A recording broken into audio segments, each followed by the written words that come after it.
সুন্দরবনে আবারও রয়্যাল দর্শন, ছবিটা দেখাবো। একসঙ্গে 3টি বাঘের দেখা মিলল।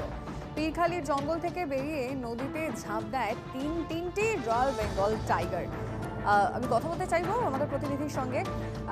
এই মুহূর্তে অভিজ্ঞান টেলিফোন লাইনে রয়েছে। অভিজ্ঞান, কখন এই দর্শনটা বাজে, মানে আর এটা কার মোবাইলেই বা বন্ধ হলো? পর্যটক? দেখো, তোমাকে জানিয়ে রাখি যে শীতের মরশুমে মূলত সুন্দরবনে বাদাবনের দেশে বাঘের দর্শন পেতেই কিন্তু পর্যটকদের ভিড় জমতে থাকে। এবছর শুরু থেকে কিন্তু প্রচুর বাঘের দেখা গিয়েছে।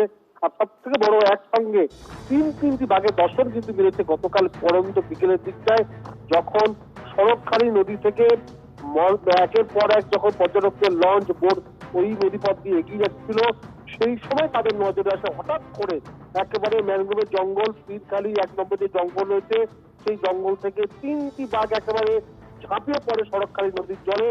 তারপর তারা আপন খেয়ালে সেই নদীর জলের মধ্যে তারা সাঁতার কাটতে থাকে, এদিক ওদিক তারা সেখানে সাঁতার কাটতে থাকে, এবং সেই যে দৃশ্য চোখের সামনে 3টি বাঘের একসঙ্গে সাঁতরে যাওয়া, তাদের মধ্যে খুনসুটি করা, সেই দৃশ্য কিন্তু স্বাভাবিকভাবেই কিন্তু পর্যটকরা তারা দেরি করেনি, সঙ্গে সঙ্গে তারা মোবাইলে সেই বেশ, ধন্যবাদ অভিজ্ঞান তোমায়।